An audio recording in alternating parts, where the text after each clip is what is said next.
예인교회 부목사로 섬길 때 1년에 한두 번씩은 꼭 목회자들과 등산을 했습니다. 담임 목사님이 등산을 좋아하시기도 했고 저도 산에 오르는 걸 좋아했기 때문에 즐거운 마음으로 따라갔죠. 그렇게 다녔던 산들 중에 가장 힘들었던 산은 설악산도 한라산도 아니었습니다. 보통 악자가 들어가는 산이 험하다고 하잖아요. 그런데 제 기억에 가장 힘들었던 산은 악자도 없는 가야산이었어요. 시작부터 가파른 경사면을 올라야 했고 수없이 오르락내리락을 반복해야 했죠. 가까스로 오른 산 정상에서 본 풍경은 그야말로 감동이었습니다. 그간의 고생이 다 씻겨 내려갈 만큼의 절경이었어요. 역대상의 마지막 장에 다다르니 뜬금없이 가야산이 생각났습니다. 역대상은 29장을 정상으로 하는 산이구나 싶었던 거죠. 온 이스라엘의 족보로 시작해서 우여곡절 끝에 성전 터를 얻고 성전에서 일할 레위인 제사장 찬양대를 세우며 성전을 지을 솔로몬과 각 지파의 지도자들을 준비시켜 놓고 29장에 오른 겁니다. 정말 낯설고 어려운 이름들을 읽는 게 얼마나 힘들었는지, 그리고 그 낯설고 어려운 이름들을 듣는 게 얼마나 힘드셨을지. 하지만 29장에 다다르니 그간의 고생이 눈 녹듯 사라지네요. 29장은 성전 건축을 위한 다윗과 백성들의 예물드림과 다윗의 감사기도, 그리고 다윗 왕의 통치 기록으로 크게 나눌 수 있습니다. 성전 건축을 위한 모든 준비를 마친 다윗은 성전 건축을 위해 필요한 것들을 왕으로서 힘을 다해 준비했고 다윗이라는 한 개인으로서도 드렸다고 말합니다. 그러면서 누가 기꺼이 하나님께 예물을 드릴 것인가 라며 백성들의 참여를 독려하죠. 개역개정은 즐거이로 번역했고 새번역은 기꺼이로 번역한 히브리어는 나다브입니다. 이 단어가 9절에서도 나오는데요. 개역개정은 자원하여로 다르게 번역한 반면 새번역은 기꺼이로 똑같이 번역했습니다. 의미상으로도 기쁜 마음으로 라는 뜻의 기꺼이가 더 적절합니다.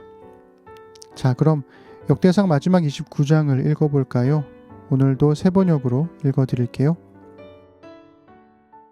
다윗이 온 회중에게 말하였다. 하나님께서 유일하게 선택하신 나의 아들 솔로몬은 아직 어리고 경험도 부족합니다. 그런데 이 공사는 너무나 큽니다. 이 성전은 사람의 집이 아니고 주 하나님의 성전이기 때문입니다. 나는 온 힘을 기울여 내 하나님의 성전을 지으려고 준비하였습니다.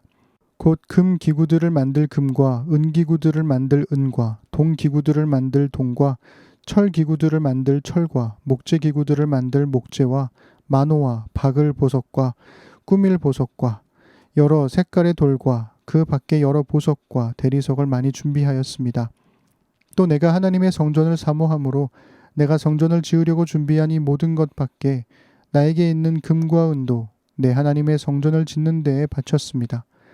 오빌의 금 3,000달란트와 정련된 은 7,000달란트를 바쳐 성전의 벽을 입히며 금기구와 은기구를 만들며 기술공이 손으로 만드는 모든 일에 쓰게 하였습니다. 오늘 기꺼이 주님께 예물을 바칠 분은 안 계십니까? 그러자 각 가문의 장들과 이스라엘 각 지파의 족장과 천부장과 백부장과 왕실 업무 관리자들이 기꺼이 바쳤다. 그들이 하나님의 성전 건축에 쓰도록 금 5,000달란트와 금 10,000다릿과 은 10,000달란트와 동 18,000달란트와 쇠 100,000달란트를 바쳤다. 또 보석이 있는 사람은 저마다 게르손 사람 여히엘이 관리하는 주님의 성전 곳간에 가져다 바쳤다.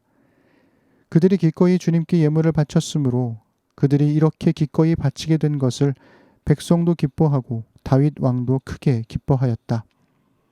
그래서 다윗이 온 회중 앞에서 주님을 찬양하였다. 주 우리 조상 이스라엘의 하나님, 길이길이 찬양을 받아 주십시오. 주님, 위대함과 능력과 영광과 승리와 존귀가 모두 주님의 것입니다. 하늘과 땅에 있는 모든 것이 다 주님의 것입니다.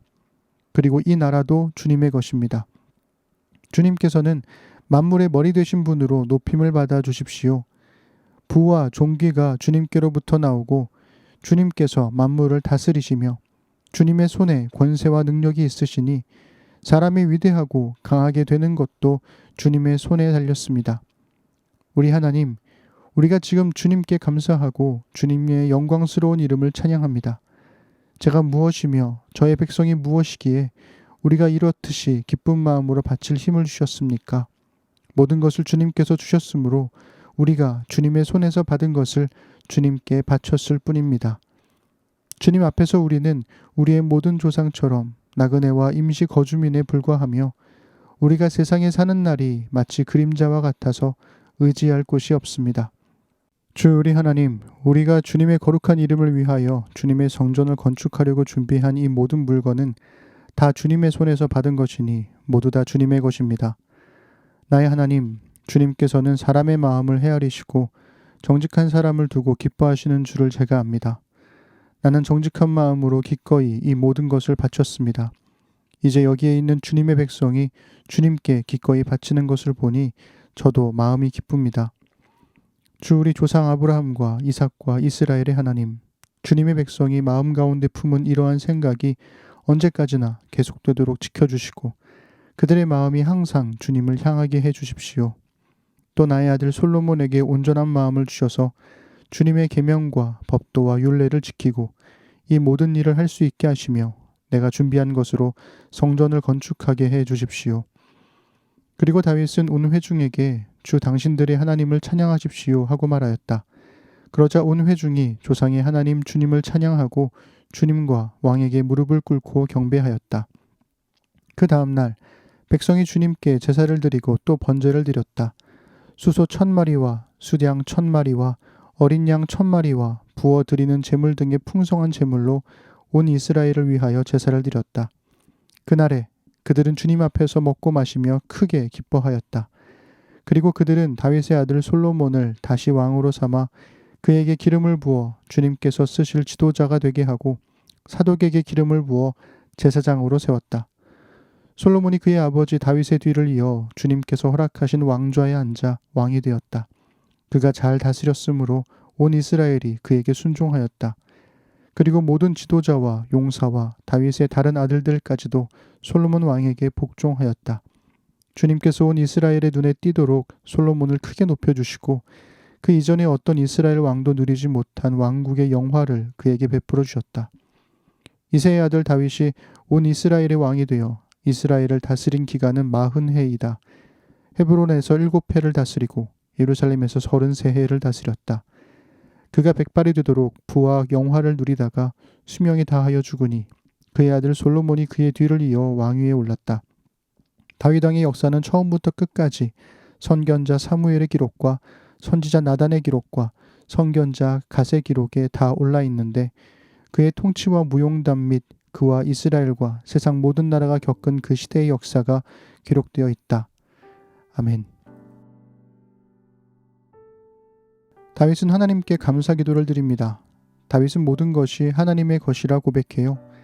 우리가 드린 모든 것을 하나님이 주셨으니 하나님께 받은 것을 다시 하나님께 드린 것뿐이라는 겁니다. 많은 사람이 내 힘과 노력으로 번 내 돈을 교회에 기부한다는 식으로 헌금을 생각합니다. 하지만 성경이 말하는 헌금은 내 힘과 노력에도 불구하고 나에게 맡기신 하나님의 돈을 감사함으로 드린다는 의미의 헌금이죠.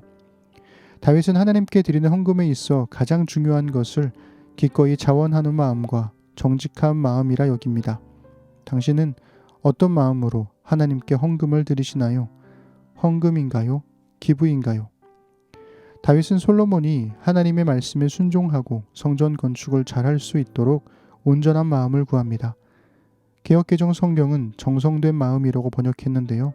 히브리어로는 레브 살렘이에요.